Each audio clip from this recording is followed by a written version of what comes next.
Maraming salamat sa inyo dyan sa studio, Chang and Nyora. Kasama nga po natin ngayong umaga, mga kapatid, ang panganay na anak ni Mang Dolphy na si Ginoong Manuel Dominguez Quizon, na siya po ay isa sa mga anak ni Mang Dolphy na naninirahan na sa Amerika. Thank you for joining us at ang aming pong taus-pusong pagkikiramay. My pleasure, sir. Thank you. Dumating po kayo ng June 22 at sabi nyo nga po ay huli po kayo nagkita ng inyong ama nung kanyang nakaraang birthday noong June 2011. Nung nakita nyo po siya at dinatnan nyo siya sa ospital na malayo doon sa itsura ng pagharap niya sa inyo nung birthday niya, paano nyo po ito tinanggap at yung inyong reaksyon? Siyempre naiyak agad ako dahil hindi siya yung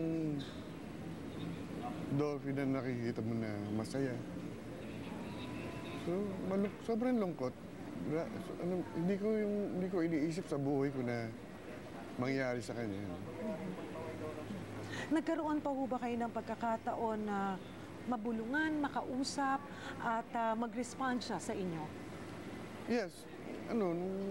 Meron naman siyang kasi matagal nga siya lumalaban eh. Meron siyang time na talagang matalas yung niya, nakakadinig siya, tapos nagre-react siya. Pag sinabing, Dad, love you. Tapos, sabihin mo, Daddy, didilat pa ngayon, bigla eh. Tapos, okay ka lang? Uwi na tayo? Kaya ganun yun. Sagot siya basta sagot siya. Tapos, meron siyang gumagano ng bibig niya. Gumaganon. Para may sinasabi siya. Kasi meron nakalagay sa bibig niya. So, walang lumalabas na boses. Pero he was trying to say something na parang gusto mong talagang ilagay yung tenga mo sa niya, pero hindi mo maintindihan. Pero nasisiguro ko talaga na he was in pain. How hard was it for you bilang panganay na anak at sa inyo pang ibang mga kapatid na makita siya ng ganong kalagayan? Mahirap. Kasi lalo na may mga kapatid akong babae. Minsan nakakahawa eh. Pag nakita mo, nag-iiyakan yung mga kapatid mo. Lalo na pag nakikita ko si Nicole, yung pinaka-youngest na sisters ko, Nicole and Zia, parang hindi ko na kababata nila na bata pa sila, tapos nakikita namin ng father namin na gano'n. Para bang hindi bali ako, medyo akong panganay nga sa lahat. Pero si Nicole tsaka si Sia, parang nasa 20s lang siya, tapos nakikita nila ang gano'n ng daddy. Parang nahihirapan ako para sa kanila. Nung balikan po natin yung mga huli nyong pag-uusap ng inyong ama, kasi sabi nyo nga, mahilig makapagkwentuhan si Mang Dolphy, parang hindi overseas call. Ano yung kadalasan pinag-uusapan nyo, yung mga laging pinapaalala at binibilin sa inyo, kahit na sabihin natin na, nako, talagang nasa tamang edad na, you're around 60 years old po, no? Ano pa po, meron pa rin ba siyang mga advice, pagbilin, laging hinahabilin po sa inyo? Meron kasi, maski nung maliit pa ako, sabi niya, ikaw boy ikaw ang panganay.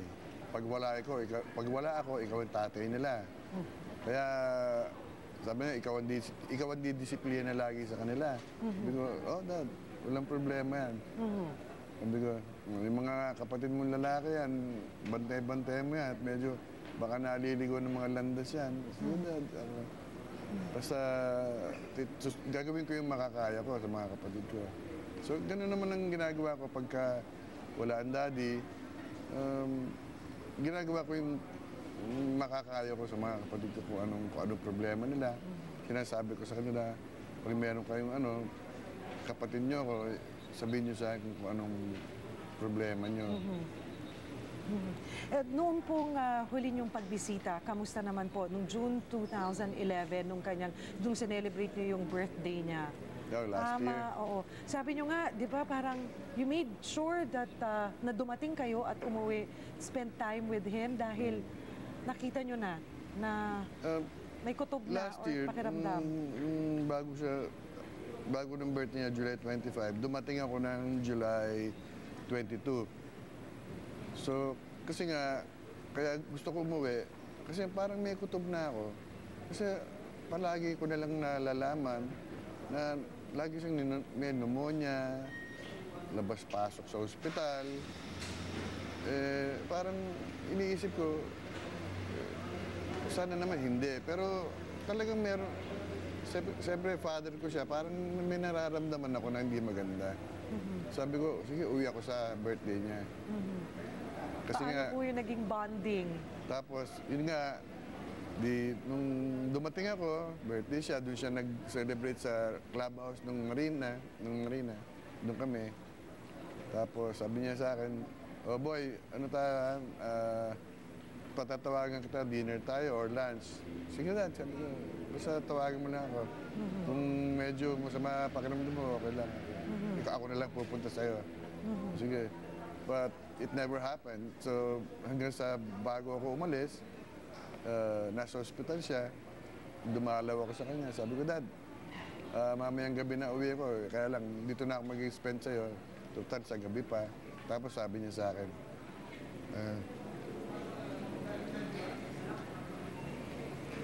sabi niya, sorry, hindi na tayo makakapag-banding dahil may sakit ako, sabi niya. Sabi ko, okay lang, Dad. Walang problema yun. Walang problema, may sakit ka eh.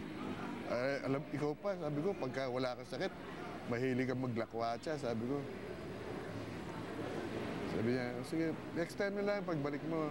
Sabi niya, pag medyo bumuti-buti ako, sabi ko, walang problema yun, Dad. Alam mo naman ako, sabi ko. Basta pumunta ako dito dahil sa birthday mo, walang ano pa man, sabi ko, para makasama ka. Para sa akin, yun na yung bonding, sabi ko. Tsaka, lagi kitang pinupuntahan, okay na sa akin, sabi ko. Yun ang pag-uusap namin. Tapos, yun nga, ito na yung sumunod. Dito po sa libro ni Mang Dolphy, mabanggit ko lamang po, meron kayong mga sinabi dito na ibabahagi ko lamang po sa ating mga kapatid. Ano? Ang sabi niyo po, ang daddy hindi makatanggi sa maganda. Ayan. Madaling magmahal. Ayan po. Galante pero maprinsipyo. At kahit tinutulungan ka niya in the past, and then ikaw naman ang kailangan niya ngayon, hindi niya masasabi sa iyo agad that he needs your help. At ang sinabi niyo po, mahirap maging anak ng isang Dolphy. Bakit po? Kasi lalo ako, mahilig akong lumabas. Hindi naman, pero ako, lumaki ako na wala akong naging hindi ako nagbisyo. Mahilig lang talaga good time ng konti. Mahirap din kasi minsan, ang mata ng tao, pag nakita, oh, di ba anak ka ni Dolphy? Para bang dapat parang lagi behave ka eh. Pag may nagawa ka, tumoy anak ni Dolphy, oh, ganon. Diba? Parang, so lahat ng ginagawa mo, lahat ng kinikilos mo, para bang tinitignan ka ng tao, eto, may magawa ko, suplado yan eh, anak kasi ni Dolphy, gano'n.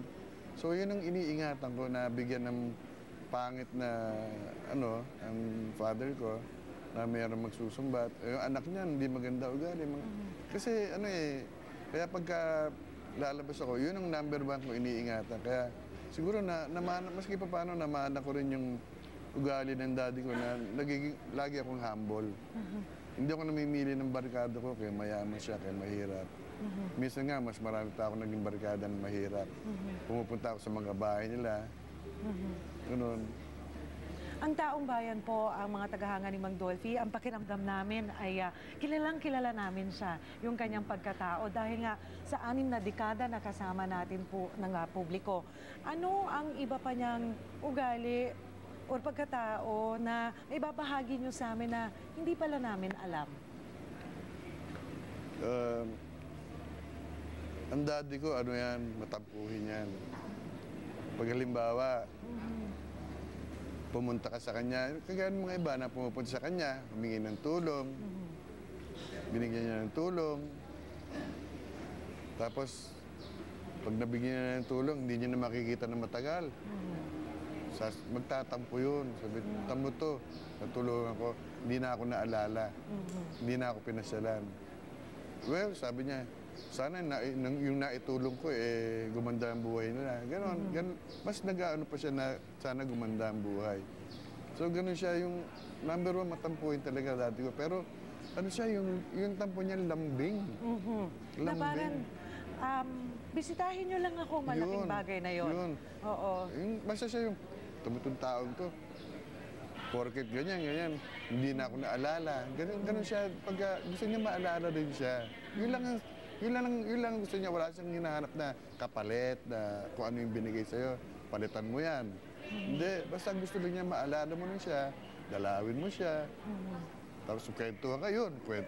Naku, maligaya na yan. Maski maghapon, magdamag, magkwentuhan kayo dyan. Hindi po siya Ganun ang daddy. Hindi po siya napapagod. Ano po ang, before we let you go, ano po, Sir Manny, I'm sure nandito po si Mang Dolphy. Tinitignan niya tayo, pinapanood niya tayo, kung paano natin tinatanggap yung pagkawala niya. Hindi nyo na po nagkaroon ng pagkakataon na makapag-usap pa kayo. Pero sa mga oras po nito, ano yung gusto nyo pong ipaabot pa sa kanya at sabihin sa kanya? Basta ang pangako ko sa daddy ko na sa aming magkakapatid, wala akong tinuturing na half-sister o half-brother. Kapatid ko sila. Para sa akin, buo. Kapatid ko sila. Walang labis, walang kulang. At pananatilihin ko na lagi kaming buo, mamahalin ko sila unconditionally. Pareho ng binigay ng pagmamahal ng daddy sa amin. At ako, pangako ko sa kanila, tatayo ako parang ama din sa kanila. Kaya kung ano man ang kailangan nila ng advice ko, kung ano man ang problema, lumapit sila sa akin. Kung ano matutulong ko, ganun lang. Tapos wag silang mag-aatubili na si Kuya Boy. Minsan kasi baka natatakot sila sa akin. Medyo stricto ako eh. Medyo stricto ako. Pero yung pag-stricto ko, para sa kanila. So, yun ang pangako ko sa daddy ko na hindi kami maghihiwa-hiwalay at lagi kami magiging close at gagawa kong paraan. Minsan, meron kami mga reunion. Sa magkakapatid, mga pamangkin, apo, yun. Basahin ko lamang po panghuli ang sinabi niyo po dito sa librong ito. Mahirap maging anak ng isang Dolphy, but I'm very proud na siya ang tatay ko. Kung na-disappoint ko man siya noon, I'm sorry. I love him so much. Gusto kong sabihin sa Diyos na kung mabubuhay pa ako ng 30 years, sana ibigay na lang niya ang kalahati nun sa daddy ko. Maski naman, mauna na akong mamatay, huwag lang muna siya. Marami pong salamat sa inyong oras. At again, ang taus po namin pong pusong pakikiramay sa inyong pamilya, Salamat. Sir Manny. Salamat. Samantala mga kapatid, puntahan naman natin si Paolo at kilalanin naman natin ang ilan sa mga naging sidekick ni Mang Dolphy. Back sa studio.